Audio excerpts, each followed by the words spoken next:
আসসালামু আলাইকুম প্ৰিয় দৰ্শকসকল, আশা কৰোঁ সকলোৱে ভালে আছে। আজি আপোনালোকে জানে যে আজি অসমৰ HSLC আৰু অসম হাই মাদ্ৰাছাৰ ৰিজাল্ট হৈছে। ইতিমধ্যে আমাৰ কলিয়াবৰ সাব ডিভিজনত অসমৰ ভিতৰত তৃতীয় স্থান লাভ কৰিছে ইছাদুল্লাহ আৰু ডিষ্টিংশ্যন পাইছে ৰেজাউল কৰিম চৌধুৰী। আমি এই দুজনৰ পৰা জানিব বিচাৰিম যে কেনেকৈ সিহঁতে চেষ্টা কৰি ইমানখিনি আগবাঢ়িব পাৰিছে, সফল হ'ব পাৰিছে। ৰেজাউল কৰিম তুমি কি ক'ব বিচাৰা? মই ৰিজাল্ট কৰিম। মই ফাৰ্ষ্টত ইমান গুৰুত্ব দিয়া নাছিলোঁ। পিছত 3 মাহ মই ষ্টাডি কৰিছিলোঁ, দৈনিক 9 ঘণ্টাকৈ পঢ়িছিলোঁ। 3 ঘণ্টা পঢ়ি মই ইমানখিনি সফল হ'ব পাৰিছোঁ। আৰু সফল হ'ব লাগিছিল, তথাপিও মই পঢ়া নাছিলোঁ। ভৱিষ্যতে কম বুলি আশা ৰাখিছোঁ।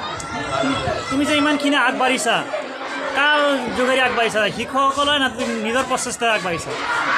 শিক্ষকসকল, মোৰ গাৰ্জিয়ান আৰু তুমি অলপ প্ৰচেষ্টা আছে। আৰু তুমি নতুন প্ৰজন্মৰ কাৰণে, ল'ৰা ছোৱালীৰ কাৰণে তুমি কি মেছেজ দিব খোজা? সিহঁতে কেনেকৈ চেষ্টা কৰিলে আগবাঢ়িব পাৰিব? মই এইটোৱে ক'ব খুজিছোঁ যে ৰেগুলাৰ ষ্টাডি কৰিব লাগে কমকৈ কৰিব, ৰেগুলাৰ ষ্টাডি কৰিব লাগে। মই 3 মাহ পঢ়িছোঁ কাৰণে ইমান নহ'লে আৰু ভাল হ'লে হয়। যদি মই ৰেগুলাৰ ষ্টাডি কৰিলোঁ হয় তেন্তে আৰু ভাল হ'ল। তুমি কিমান সময় ষ্টাডি কৰিছিলা 24 ঘণ্টাৰ ভিতৰত? 3 মাহ মই 9 ঘণ্টাকৈ পঢ়িছিলোঁ, আগতে 4-5 ঘণ্টাকৈ পঢ়িছিলোঁ। এতিয়া আপোনাৰ সন্মুখত আমাৰ অসমৰ ভিতৰত 3 নম্বৰ স্থান পোৱা ইছাদুল্লাহ, তেওঁৰ নিজৰ কথা ব্যক্ত কৰিব আপোনাৰ সন্মুখত। ইছাদুল্লাহ, তুমি কি ক'ব খোজা? আসসালামু আলাইকুম, মোৰ নাম মোহাম্মদ ইছাদুল্লাহ। প্ৰথমে মোৰ দৃঢ় বিশ্বাস আছিল যে মই স্থান লাভ কৰা অসমৰ ভিতৰত স্থান লাভ কৰিম। মই সেই আশাতে মই ষ্টাডি কৰিছোঁ।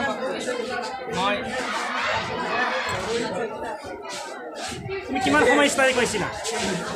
মই ৰাতি 6 ঘণ্টা 7 ঘণ্টা আৰু ৰাতিপুৱা সোনকালে পিছত প্ৰি ফাইনেলৰ পিছত স্কুল বন্ধ আছিল, তেতিয়া মই দিনত বেছিকৈ ষ্টাডি কৰিছোঁ। দিনত 11টাৰ পৰা 12টাৰ পৰা 1টালৈকে জিৰণি লৈছোঁ আৰু কৰিছোঁ। আবেলি একদম টাইমত জিৰণি লৈ পিছত সন্ধিয়া হোৱাৰ লগে লগে কৰিবলৈ কৰিছোঁ। তুমি যে সফল বা ইমানখিনি আগবাঢ়ি পাৰিছা, কাৰ প্ৰচেষ্টা আগবাঢ়ি পাৰিছা? তুমি নিজৰ প্ৰচেষ্টা না শিক্ষকসকলে তোমাক সহায় কৰিছে? মোক ছাৰ বাইদেউসকলে ঘৰত গৈ বহুত হেল্প কৰিছে। মই ছাৰ বাইদেউসকলক ধন্যবাদ জ্ঞাপন কৰিছোঁ। আৰু মই নিজৰ চেষ্টা কৰিছোঁ। ছাৰ বাইদেউসকলক দুয়োটা প্ৰচেষ্টা তুমি আগবাঢ়ি পাৰিছা, ছাৰসকলক সহায় কৰিছে, তুমি নিজেও চেষ্টা কৰিছা না?